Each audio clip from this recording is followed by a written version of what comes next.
Bonjour à toutes, bonjour à tous. Avant de rentrer dans le vif du sujet et de vous présenter ce qu'est concrètement le projet L'Avocat Post-Révolution Numérique, je tenais, au nom de l'intégralité et de l'ensemble des membres de la Team Innovation, remercier Madame Kébédé, directrice de l'École régionale des avocats du Grand Est, pour nous avoir offert l'opportunité de travailler sur un projet aussi important et aussi intéressant qu'est l'innovation dans la profession d'avocat. Je tenais également à remercier Maître Bérébi et Madame Élodie Tessèdre de la société Claire Case pour leur disponibilité et leur investissement que je peux, je pense sans me tromper, qualifier de passionné. Enfin, je tenais également à remercier au nom de l'ensemble de l'équipe l'intégralité des professionnels du droit, avocats comme LegalTech, qui nous ont accordé de leur temps pour nous présenter leurs concepts, leurs propositions de valeur, mais de manière plus générale, leur conception sur la profession d'avocat, sur les règles déontologiques, et plus largement sur leur opinion sur ce que sera l'avocat de demain. Ce projet, concrètement, qu'est-ce que c'est? L'avocat post-révolution numérique, c'est un projet qui a été réalisé par 10 élèves avocats de l'école des avocats de Strasbourg, qui se sont interrogés, qui se sont posé la question, pendant 6 mois, de janvier à juin 2016, sur ce qu'est l'avocat aujourd'hui, sur les impacts qu'a eu la révolution numérique sur la profession d'avocat. Concrètement, quels ont été les impacts du phénomène d'ubérisation de la société sur la profession d'avocat?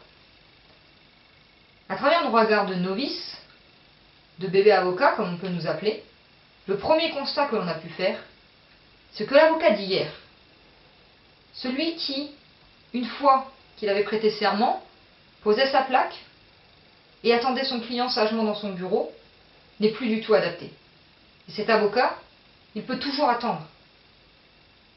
Cet avocat ne répond plus aux attentes du client aujourd'hui.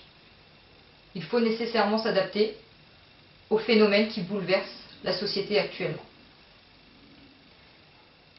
Alors, de manière générale, quelle a été notre méthode de travail? Bien sûr, puisque nous débutons dans la profession, et encore, nous ne sommes pas réellement dans cette profession, nous avons dû d'abord mener tout un travail de recherche afin d'identifier quels étaient les bouleversements qui touchaient la profession d'avocat, que ce soit le développement des LegalTech, l'évolution des règles déontologiques, l'interprofessionnalité, la numérisation de la société ou encore les développements de la profession à l'international, principalement en Grande-Bretagne et aux États-Unis. Tous ces aspects ont été étudiés pour comprendre et pour prendre conscience que la profession devait nécessairement se renouveler et s'adapter aux nouvelles attentes clients, aux nouveaux phénomènes qui bouleversent la société. Une fois ce travail de recherche effectué, pour voir ce qui se passait en pratique, et notamment concrètement chez les avocats, nous avons décidé d'aller plus loin, d'étudier plus en profondeur certaines structures. Sans être exhaustif, nous avons choisi une quarantaine de structures, cabinets d'avocats comme les LegalTech, qui innovent dans la profession, dans le domaine juridique. Nous avons interviewé ces LegalTech, interviewé ces cabinets d'avocats, afin de leur demander quel était leur concept, quelle était leur proposition de valeur, en quoi ils pensaient innover dans la matière, mais de manière plus large, quelles étaient leurs conceptions, leurs positions sur ces évolutions.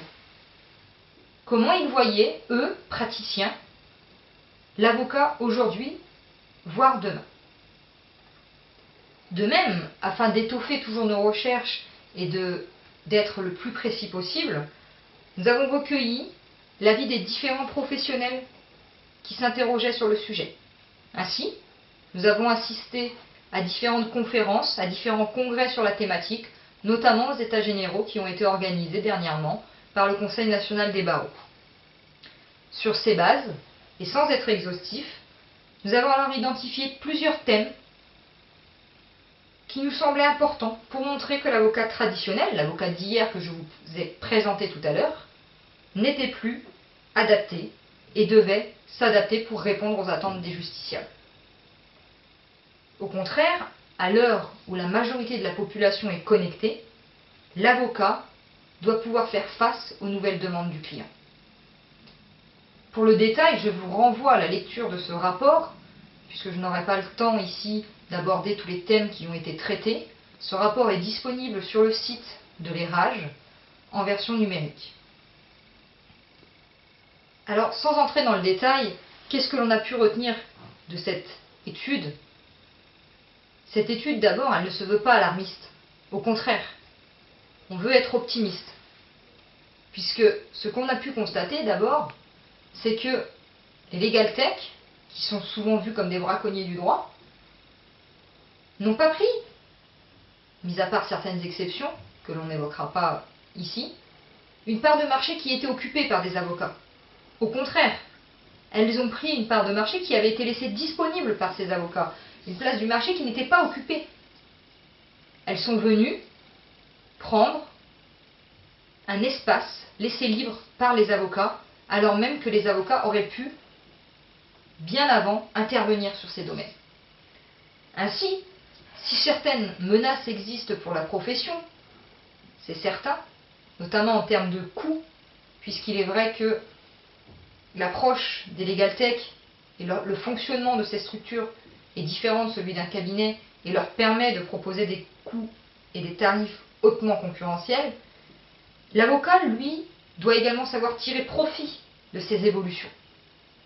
Et plutôt que de voir les legal tech comme des ennemis, l'avocat devrait en faire ses alliés, les voir comme des outils. J'ai pu entendre lors du congrès ACE qui s'est déroulé les 29 et 30 septembre dernier à Ajaccio que certains avocats avaient peur et pensaient qu'il existait un risque que les legal tech fassent des avocats leur outil, qu'il y ait une sorte de dépendance, à minima économique, qui soit instaurée entre les avocats et les legal tech, en tout cas pour les avocats qui travailleraient pour ces legal tech. J'ai envie de répondre simplement à ces avocats, plutôt que d'attendre que les legal tech fassent des avocats leur outil. Ressaisissez-vous, réveillez-vous, et à contrario, faites, vous, des legal tech, vos outils. Une telle collaboration entre legal tech et avocats est tout à fait possible. Cela s'observe notamment quand on regarde la charte éthique qui a été discutée le 4 octobre dernier. Les legal tech sont prêtes à collaborer avec les avocats. Alors saisissez cette opportunité et utilisez les legal tech à votre avantage. Ce sera tout ce que j'ai à vous dire et ce sera le dernier message que je souhaiterais vous faire passer.